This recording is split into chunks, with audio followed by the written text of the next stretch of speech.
Bismillah. Assalamualaikum warahmatullahi wabarakatuh.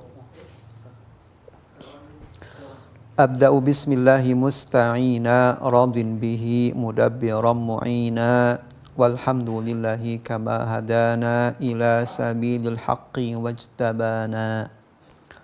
Ahmaduhu subhanahu wa ashkuruh wa min masawi amali astaghfiruh wa asta'inuhu ala nailir ridha wa astamiddu lutfahu fima qada wa ba'd.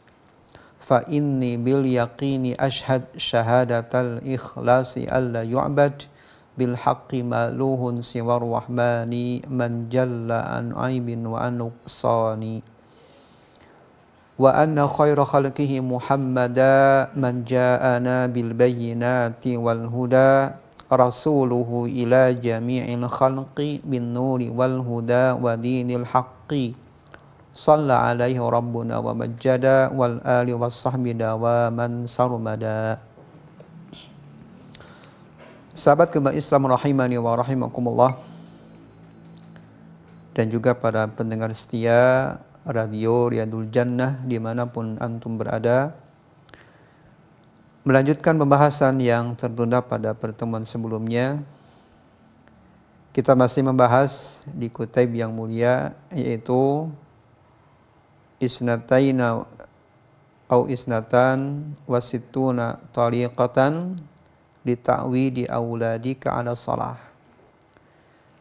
Kutip yang mulia dalam judul 92 tariqah membiasakan anak Anda mengerjakan salat.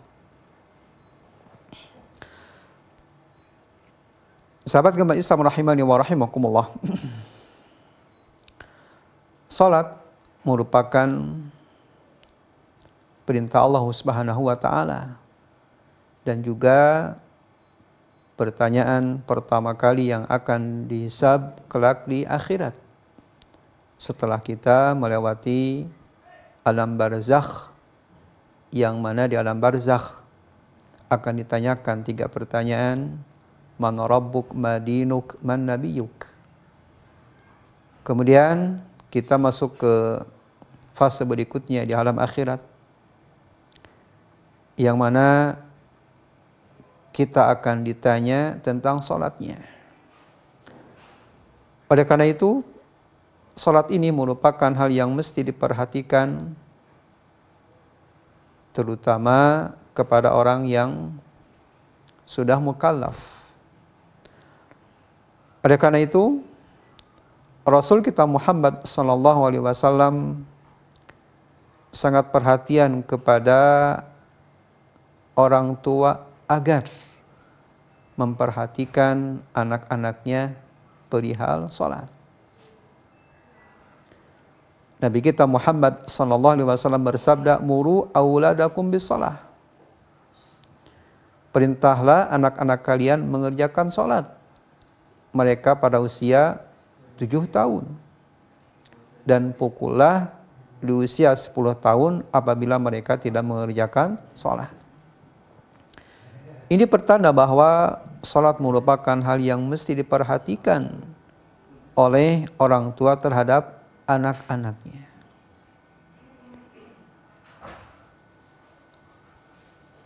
Sahabat kebaikan Islam rahimani wa rahimakumullah, kita orang tua tentu menginginkan anak kita sholat, dan kita berkeinginan mereka mengerjakan sholat atas kesadaran sendiri. Nah, untuk menanamkan mereka sadar sendiri, ini butuh yang namanya sabar, ikhtiar, perjuangan dari orang tuanya. Nah, mudah-mudahan 92 tariqah ini merupakan pembiasaan sejak dini anak-anak kita mengerjakan sholat, sehingga tatkala mereka udah besar, udah mukallaf, mereka sadar sendiri terhadap perintah sholat. 15 poin telah berlalu. Cara mudah anak-anak atau memerintahkan anak-anak mengerjakan sholat. Selanjutnya poin yang ke-16. Beliau mu'alif atau mu'alifah hafidhahallahu ta'ala menyebutkan alliq quluba auladika billah, adalah mengaitkan hati anak kepada Allah Subhanahu wa ta'ala.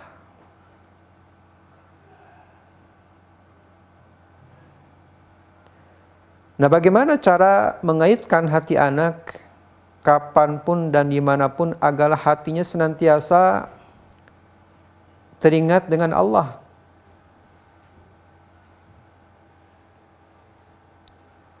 Sejak usia mereka kecil. Maka di antara cara menanamkan, mengaitkan hati anak kepada Allah Subhanahu wa ta'ala adalah dengan mengajarkannya tauhid dasar. Berarti di sini orang tua sangat berperan aktif. Selain orang tua dibebani harus mengurus mereka zahirnya, suami mungkin atau ayahnya mencari nafkah, ibu membantu pekerjaan yang lainnya, juga merupakan tanggung jawab keduanya menanamkan anak tauhid dasar.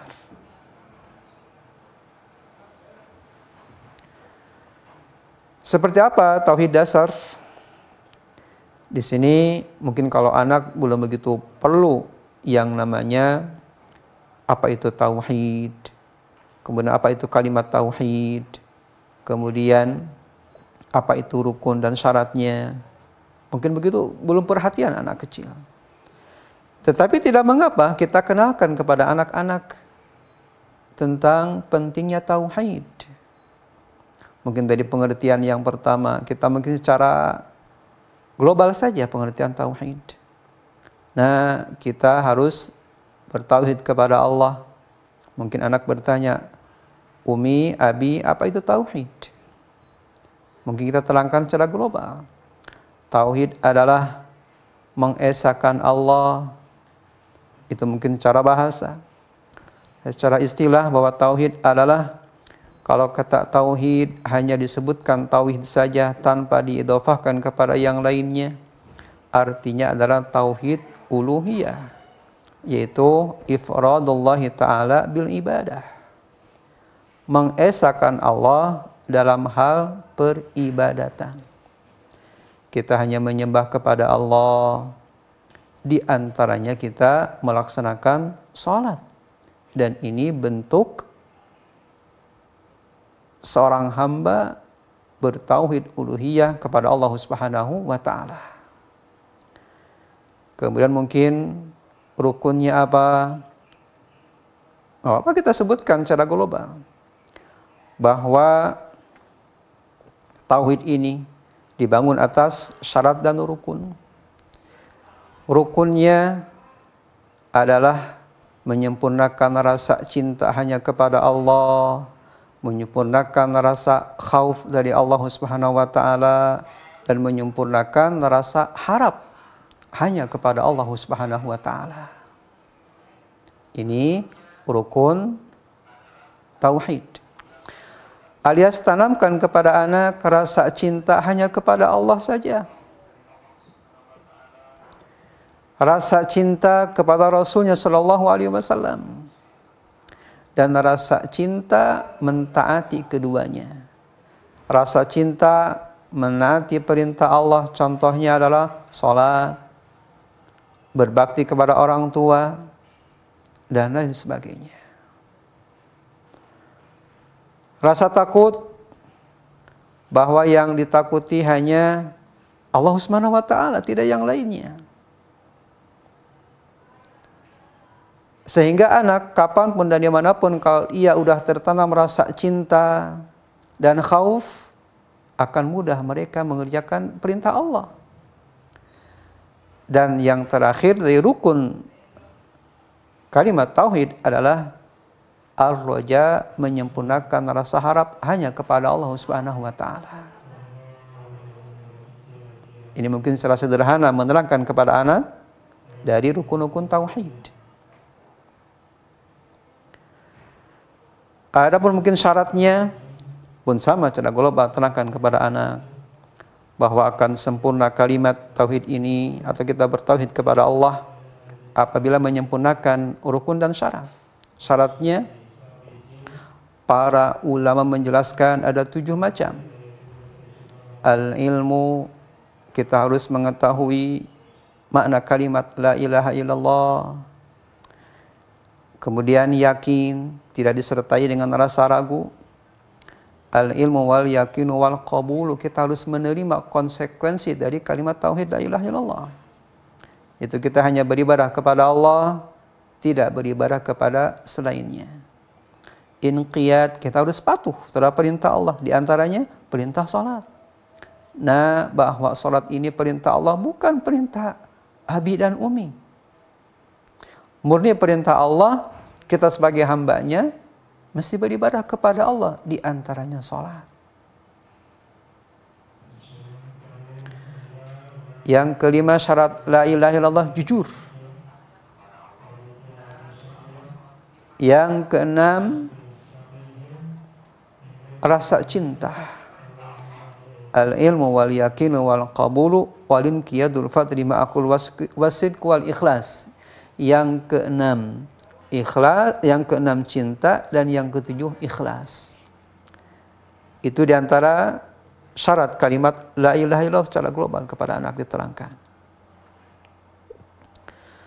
Kemudian kepada anak juga ditanamkan apa itu iman, iman kepada Allah atau rukun iman.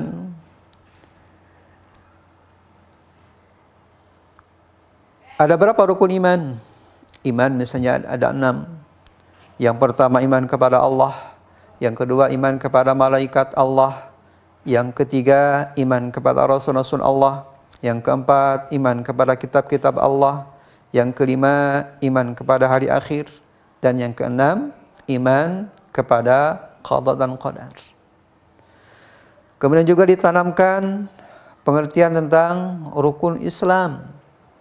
Rukun Islam ada berapa? Ada 5. Iman kepada pertama adalah mengucapkan 2 kalimat syahadat, mengerjakan salat, mengeluarkan zakat, saum Ramadan, dan melaksanakan ibadah haji bagi mereka yang mampu untuk melaksanakannya. Ini sebagian diantaranya yang mesti ditanamkan kepada anak, dasar-dasar tauhid kepada Allah Subhanahu wa taala. Kemudian diterangkan kepada anak pula diantaranya macam-macam tauhid. Bahwa tauhid atau cakupan iman kepada Allah itu harus terkumpul 3 cakupan. Yang pertama, bahwa iman kepada Allah harus meliputi pertama mentauhidkan Allah dalam hal rububiyah. Yang kedua tauhid uluhiyah. Yang ketiga tauhid asma dan sifat. Mungkin ini pun secara global kepada anak. Tauhid rububiyah, mengesahkan Allah dalam hal perbuatan Allah. Di antaranya Allah yang menciptakan, Allah yang memberi kesehatan. Makanya apapun yang engkau inginkan, pintakan kepada Allah. Karena Allah yang maha segalanya.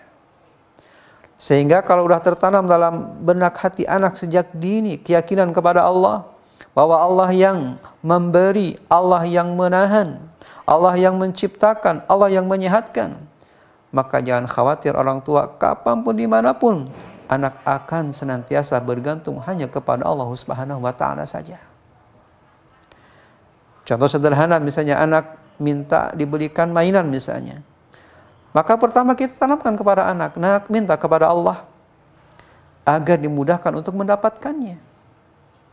Jangan sampai kita lupa, anak tatkala minta mainan, ya nanti bapak atau abi belikan. Kita lupa bahwa itu semua ketentuan Allah Subhanahu wa taala. Kita nggak tahu apakah yang kita janjikan akan terlaksana. Semuanya adalah atas izin Allah Subhanahu wa taala. Atau misalnya Tanamkan kepada anak bahwa tatkala kita mau mengucapkan sesuatu, mau berjanji, kita menambahkan insya Allah, nah kalau Allah menakdirkan. Sehingga tertanam dalam hati anak keyakinan bahwa segala sesuatu itu pintakan kepada Allah dan segala sesuatu akan terjadi atas izin Allah Subhanahu wa taala. Kemudian tauhid uluhiyah, yaitu mengesahkan Allah dalam hal peribadatan. Kita hanya beribadah kepada Allah, tidak kepada yang lainnya. Karena kalau misalnya kita ibadah kepada selain Allah, namanya syirik, orangnya musyrik. Mungkin anak bertanya, apa itu syirik abi atau umi? Syirik itu adalah menjadikan Allah sebagai tandingan, sedangkan Allah yang menciptakan kita. Semuanya makhluk. Dan Allah Khalik, satu-satunya yang menciptakan. Kemudian juga tauhid asma dan sifat diperkenalkan kepada anak. Sejak dini, dan anak insya Allah kuat rekamannya. Ya, kalau anak misalnya ditanamkan sejak kecil tentang mabadi tauhid, tauhid dasar, tatkala ia besar, tatkala mungkin ia termotivasi untuk belajar, akan mudah baginya memahami tentang tauhid ini. Tauhid asma dan sifat, yaitu meyakini bahwa Allah Subhanahu wa taala memiliki nama-nama yang mulia yang Allah kabarkan dalam Al-Qur'an dan juga Rasul kita Muhammad sallallahu alaihi wasallam jelaskan dalam As-Sunnah. Ini mungkin tauhid dasar atau mabadi tauhid yang perlu ditanamkan kepada anak. Kenapa mabadi tauhid ini mesti ditanamkan kepada anak? Fatauhid karra'si lil jasad. Bahwa tauhid ini diumpamakan seperti kepala dalam tubuh. Bayangkan, kalau misalnya sebuah jasad tanpa kepala, mungkin hidup? Jelas tidak, gitu ya. Jadi kalau misalnya jasad kita mungkin walaupun kita kekar, kuat badannya, tapi tanpa kepala tidak berarti. Begitu juga tauhid dalam keyakinan setiap hamba itu sangat penting di atas segalanya.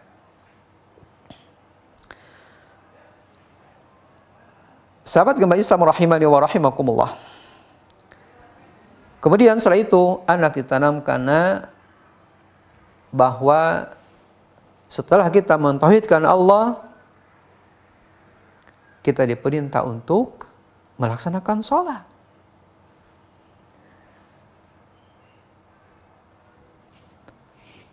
Dan sikap orang tua terhadap anaknya seperti ini Malik menyebutkan tahtaju ila musabarah wa imanin qawiyyin. Orang tua butuh kesabaran. Artinya tidak bisa kita mungkin satu kali menjelaskan gitu ya, anak langsung paham, wah itu Masya Allah ajaib gitu ya. Tetapi kita mesti terus mengulangnya, penuh dengan kesabaran dan juga keimanan kita kepada Allah, yang insya Allah kita akan senantiasa berusaha mengaitkan hati anak hanya bergantung kepada Allah Subhanahu wa taala saja. Sahabat gemba Islam rahimani wa rahimakumullah. Kemudian poin yang ke-17.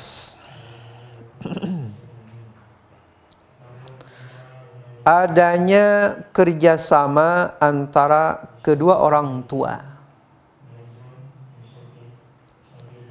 Kerjasama antara kedua orang tua kapanpun dan dimanapun.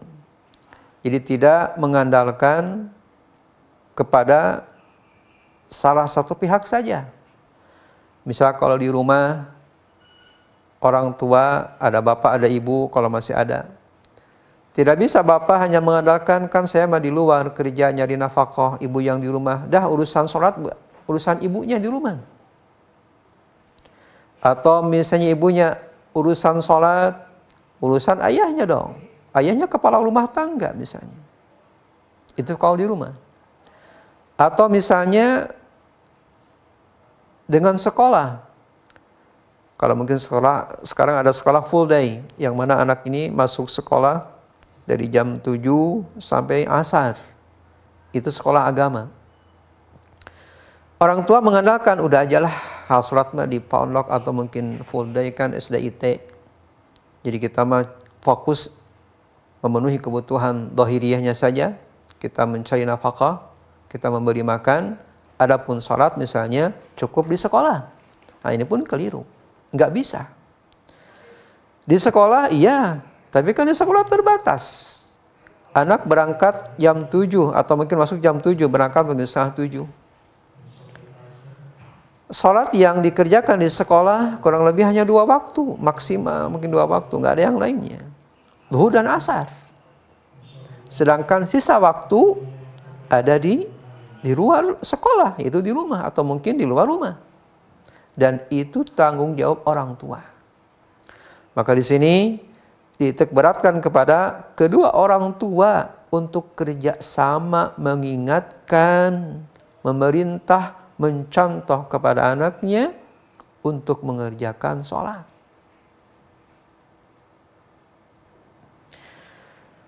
Maka di sini disebutkan basyir bin nafsika amarahum bisalah. Maka orang tua tatkala mungkin ketika masuk waktu sholat, bapaknya di samping anak langsung memerintahkan. Nah, ayo kita sholat. Atau mungkin sebelum masuk waktunya, orang tua mengingatkan. Nah, mari kita sholat atau persiapan untuk sholat. Kalau ayahnya nggak ada ibunya. Langsung ibunya ketika menjelang waktu sholat mengingatkan. Nah, sebentar lagi mau sholat. Apa yang harus kita lakukan? Setelah kita masuk waktu sholat, misalnya, nah, mari kita sholat. Dan seterusnya. Sahabat gemba Islam rahimani wa rahimakumullah. Kemudian yang ke-18, harus sering mengingatkan. Anak-anak yang masih kecil butuh yang namanya pengingat. Walaupun mungkin tidak khusus anak kecil, orang tua pun maka taulah dewasa, yang namanya diingatkan tuh butuh sekali. Terlebih lagi anak kecil yang kesibukannya mungkin hanya bermain, belajar, tidak yang lainnya. Maka anak-anak kecil butuh yang namanya pengingat atau yang mengingatkan untuk melaksanakan waktu sholat tatkala memasuki waktunya. Dan bagi orang tua atau siapa saja, dan di sini khususnya bagi orang tua, alla tamalla wala taksala an dzalik. Jangan merasa bosan dan jangan merasa malas untuk senantiasa mengingatkan anak.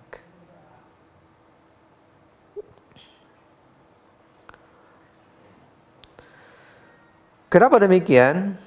Karena kita mendapatkan bahwa anak mengerjakan sholat, hanya saja mereka terkadang tidak konsisten mengerjakan waktunya. Alias mungkin waktu sholat anak mungkin masih bermain, kemudian mungkin baru mendekati akhir anak mengerjakan sholat. Itu alhamdulillah anak mengerjakan sholat. Ini kalau tidak misalnya polos anak dari mulai waktu sholat tiba, kemudian menjelang akhir anak tidak mengerjakan sholat. Kenapa? Karena tidak ada yang mengingatkan.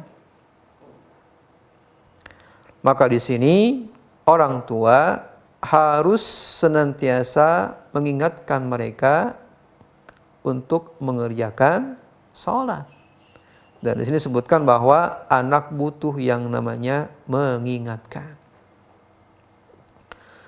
Nah, di antara faidah kenapa orang tua jangan bosan dan juga jangan malas mengingatkan anak untuk mengerjakan sholat, agar anak setelah mereka mukallaf, udah ada perintah untuk mengerjakan sholat, alias baginya kalau misalnya ditinggalkan maka dia berdosa, kalau dia mengerjakan maka mendapatkan pahala, maka mereka merasa ringan karena sholat udah terbiasa.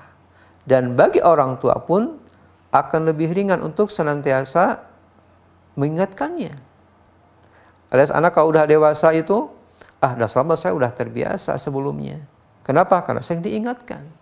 Maka begitu dia udah mukallaf, udah taklif, bagi anak terasa mudah dalam mengerjakan sholat. Maka di sini bahwa sejak dini orang tua memerintahkan, mengingatkan anak sholat, ini adalah merupakan tarbiyah secara tadaruj, bertingkat. Ya. Mungkin dirasa sejak kecil mungkin anak agak mungkin harus sering. Ya. Maka insya Allah kalau anak udah dewasa, ditambah bahwa sholat ini bukan perintah orang tua. Kamu sekarang udah dewasa. Yaitu kalau mengerjakan ketaatan dicatat kebaikan, dan sebaliknya mengerjakan maksiat udah dicatat dosa. Ini semua adalah perintah Allah Subhanahu wa taala. Maka dengan seperti itu anak akan mudah untuk diperintah, dan anak akan segera sadar bahwa sholat bukan lagi suruhan orang tua, tapi sholat adalah merupakan perintah Allah Subhanahu wa taala. Dan hal ini, inilah yang tujuan kita membiasakan anak sejak dini memerintah sholat sebelum mereka taklif, agar timbul kesadaran tersebut dari dalam diri anak-anak. Sahabat kembali Islam rahimani wa rahimakumullah, mungkin itu kurang lebih 3 poin dari segmen pertama tentang cara mudah memerintah anak untuk mengerjakan sholat. Barakallahu fikum. Sahabat kembali Islam rahimani wa rahimakumullah, poin ke-19 dari cara mudah mengajarkan anak untuk sholat adalah bertanggung jawab. Tentunya bertanggung jawab ini yang dimaksud adalah orang tua. Karena anak belum mukallaf, dan anak di bawah pendidikan orang tuanya. Maka di sini orang tua harus tertanam dalam hati bahwa anak adalah merupakan tanggung jawab kita. Dan setiap kita akan dimintakan pertanggungjawabannya. Apa yang telah kita ajarkan kepada anak tentang sholat, usaha apa yang telah kita kerjakan agar anak sholat. Dan tentunya tidak bisa kita mengajarkan anak dengan cara yang kasar. Anak diajarkan dengan yang kasar mungkin hari itu mau, tapi setelahnya benci. Baik benci untuk mengerjakan sholat, atau benci kepada kedua orang tuanya yang telah bersikap kasar kepada anaknya. Maka mudah-mudahan 92 cara ini merupakan solusi kita mengajarkan anak tidak dengan keras. Nah, di sini harus tertanam kepada diri orang tua rasa tanggung jawab terhadap anak agar ia mau mengerjakan sholat. Anak tanggung jawab orang tuanya. Maka orang tua harus memperhatikan segalanya, di antaranya adalah mengerjakan sholat. Oleh karena itu, bagi mereka yang lalai, tidak mengingatkan anaknya, tidak menyuruh anaknya untuk sholat, maka persiapkanlah jawaban yang akan ditanyakan kepada kita, kenapa kita lalai, kenapa kita tidak bertanggung jawab kepada anak untuk memerintah mereka agar sholat. Maka di sini bahwa kedua orang tua, yaitu bapak dan ibu, abi dan uminya, harus bertanggung jawab bahwa anak adalah amanah.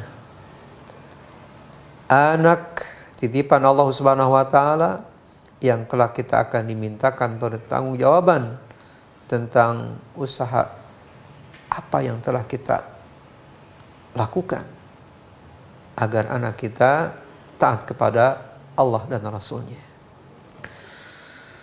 Sahabat agama Islam rahimani wa rahimakumullah. Poin yang ke-20. Berharaplah pahala dari Allah Subhanahu wa taala dalam mendidik anak untuk mengerjakan sholat. Jadi kita tidak mengharapkan yang lainnya. Agar misalnya anak kelak udah besar misalnya begini, enggak. Bahwa yang kita harapkan adalah balasan kebaikan dari Allah Subhanahu wa taala terhadap sikap kita memerintah anak untuk mengerjakan sholat. Ingatlah hadis Rasulullah SAW yang mulia, yang ia bersabda, man dalla ala khairin falahu mithlu ajri fa'ilihi. Barang siapa yang menunjukkan kepada kebaikan, maka baginya seperti pahala pelakunya, tidak dikurangi sedikit pun. Maka di sini wahai orang tua, bayangkan, misalnya anak kita mengerjakan sholat sehari 5 kali. Misal gitu ya, anak mungkin tiap waktu kita ingatkan gitu ya, karena juga anak gitu ya. Terutama mulai pada subuh ya, atau subuh tatkala adzan berkumandang subuh, itu perjuangan Masya Allah. Makanya mu'alif secara terperinci kurang lebih 15 poin cara membangunkan anak untuk mengerjakan sholat subuh. Kenapa? Karena perjuangannya beda dengan waktu yang lain. Nah, maka di sini orang tua mengingatkan anak 5 waktu mengerjakan sholat. Ingat bahwa kita mengajak anak untuk mengerjakan sholat, mengajaknya kebaikan, dan kebaikan tersebut bagi kita. Maka bayangkan misalnya anak 5 kali sholat sehari semalam, karena kita mengingatkannya, karena kita mengajaknya. Kemudian anak kita misalnya ada 4, berarti 5 dikali 4, 20. 20 kebaikan yang akan kita dapatkan sehari, karena sebab kita mengajak anak sholat. Itu yang wajibnya, belum yang fardunya. Anak kita misalnya setelah mengerjakan yang fardunya, kita contohkan depan mereka, kita sholat sunnah, atau kita perintahkan. Misalnya kalau rawatib yang muakkadah, dalam riwayat 10 rakaat, dalam riwayat mungkin 12 rakaat, maka bayangkan kebaikan yang akan mengalir karena sebab kita mengingatkan anak kita untuk mengerjakan sholat. Atau misalnya kita mungkin mengajak anak untuk qiyamul lail, tapi ini mungkin jarang anak boro-boro qiyamul lail ya. Untuk subuh pun Masya Allah itu perlu perjuangan. Tapi kalau misalnya terutama mungkin di Ramadan ya, kurang lebih mungkin di 4 bulan lagi ya kita Ramadan ya. Masya Allah, kita berdoa kepada Allah, semoga Allah menyampaikan usia kita kepada Ramadan yang mulia. Amin. Di Ramadan ada salat tarawih. Maka anak sebelum kita berangkat, kita briefing dulu. Nah, kita akan ke masjid salat berjamaah, salat tarawih. Tolong nak di masjid. Masjid bukan tempatnya bermain. Masjid tempat ibadah kepada Allah. Maka kita belajar untuk fokus dalam melaksanakan sholat. Kalau misalnya anak sampai selesai, alhamdulillah, anak mengerjakan sholat misalnya tarawih misalnya 11 rakaat misalnya, maka bayangkan kebaikan yang akan kita dapatkan karena sebab kita mengajak anak untuk mengerjakan sholat. Dengan demikian kita akan termotivasi dan semangat senantiasa, tidak ada merasa bosan dan malal dalam memerintah anak untuk mengerjakan sholat. Sahabat agama Islam rahimani wa rahimakumullah. Kemudian poin yang ke-21, memberinya hadiah.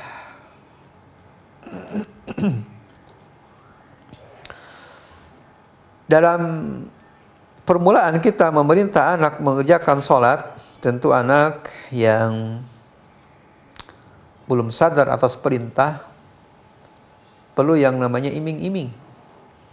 Mungkin anak tatkala kita ingatkan, nak sholat, nak mari kita berjamaah ke masjid, misalnya kalau anak laki-laki, mungkin anak belum perhatian.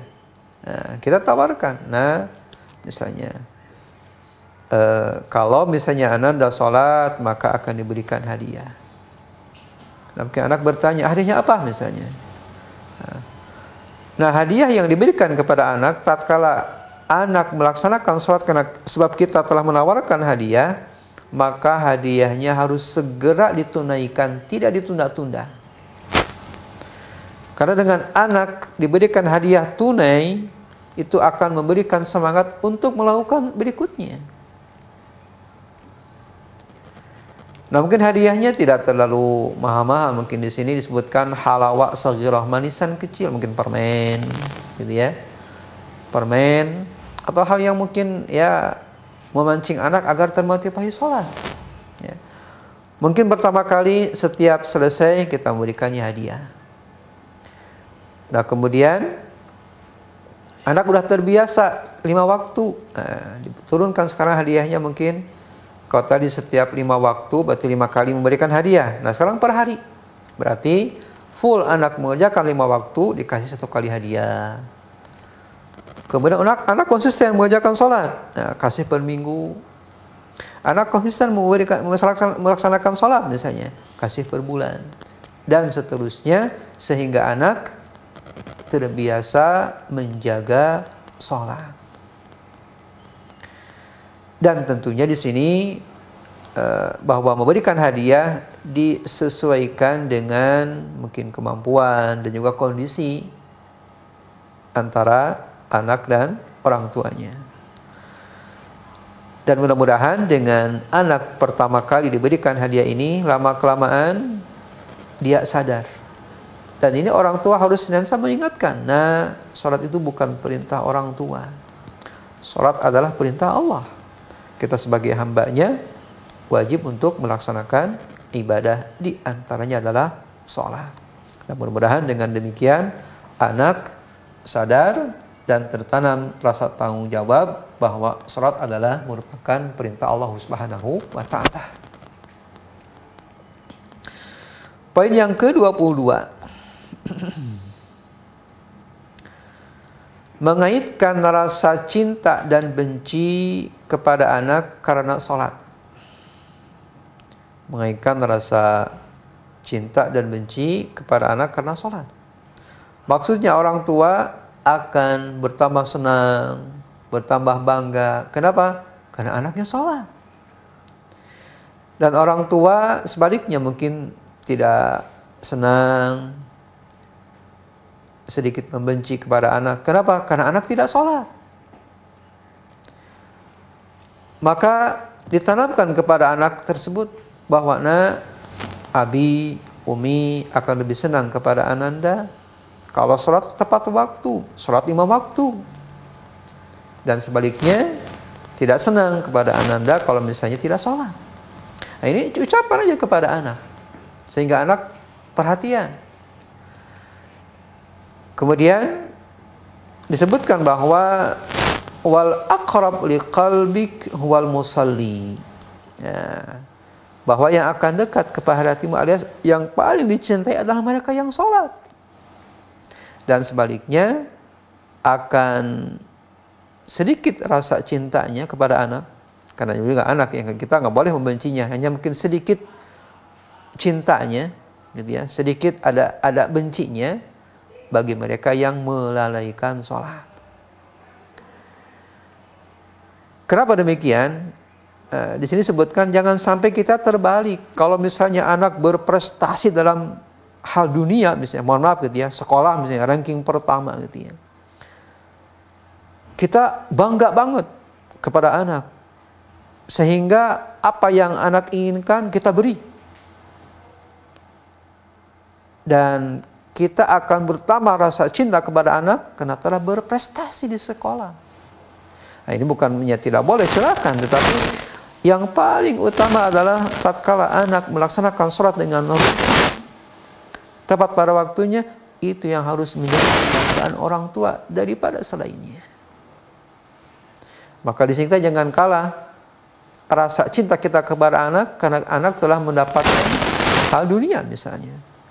Tetapi kita harus menanamkan rasa cinta kepada anak lebih dari yang lainnya karena anak telah taat melaksanakan perintah sholat. Sahabat gempa Islam rahimani wa rahimakumullah. Kemudian poin yang ke-23. Ini kemungkinan ini untuk zaman sekarang ya, pas sekali, yaitu mengirimnya SMS via telepon untuk melaksanakan sholat.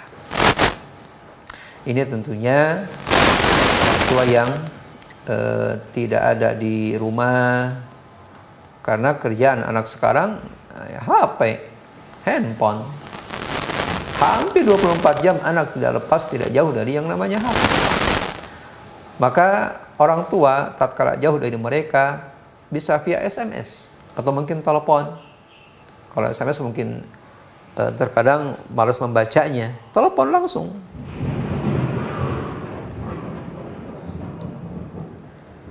Menelepon anak untuk sholat. Dan tentunya dalam mengingatkan waktu sholat, baik via telepon atau SMS, dengan ungkapan yang sangat bagus sehingga anak tertarik. Jangan sampai to the point, nak sholat ya. Nah, kita mungkin dengan kata-kata yang bagus. Nah, sebentar lagi kita akan menghadap Allah. Nah, kita akan melaksanakan di antara kewajiban kita sebagai makhluk adalah beribadah, di antaranya sholat. Dan ungkapan-ungkapan lainnya yang anak merasa tertarik dan mau untuk mengerjakan ibadah sholat. Sahabat gempa Islam rahimani wa rahimakumullah. Terakhir, poin yang ke-24. Memberitahu anak bahwa sholat tidak akan gugur kewajibannya walaupun dalam kondisi mencekam. Jadi mungkin ini pengetahuan baru bagi anak mungkin bahwa sholat tidak akan gugur kapanpun dan dimanapun sekalipun kita dalam kondisi sangat menakutkan, mencekam. Atau misalnya dalam keadaan sakit, kan terkadang mungkin sakit dan yang namanya kehidupan ya, bumbu kehidupan ya antara sakit dan sehat. Karena saking wajibnya sholat, kapanpun dan dimanapun kita wajib melaksanakan sholat sampai kita dalam kondisi mencekam atau dalam kondisi takut atau kondisi sakit. Oleh karena itu di sini orang tua mesti mengajarkan kepada anak, walaupun jarang terjadi yang namanya sholat khauf, sholat dalam kondisi takut, ya. Karena dulu Rasul kita Muhammad SAW mengerjakan sholat khauf ini dalam kondisi perang. Perang berkecamuk, datang waktu sholat, karena perang kan tidak tahu kapan berakhirnya, sehingga mungkin agar tidak keluar dari waktu sholat dan kita mesti sholat, maka dikerjakan waktu sholat. Nah, ini mungkin sedikit mengajarkan kepada anak tata cara sholat khauf. Atau mungkin kalau khauf mungkin sekarang jarang terjadi atau mungkin nggak terjadi. Ajarkan kepada anak tata cara sholat misalnya sedang sakit. Jangan sampai anak nggak mau sholat, kenapa? Lagi sakit atau lagi panas dan lain sebagainya. Tanamkan kepada anak bahwa sholat tidak akan gugur dalam kondisi apapun. Diajarkan kepada anak sholat dalam kondisi misalnya sakit, atau misalnya sholat dalam kendaraan, misalnya naik kereta atau naik pesawat, datang waktu sholat, maka ajarkan kepada anak tata cara sholat.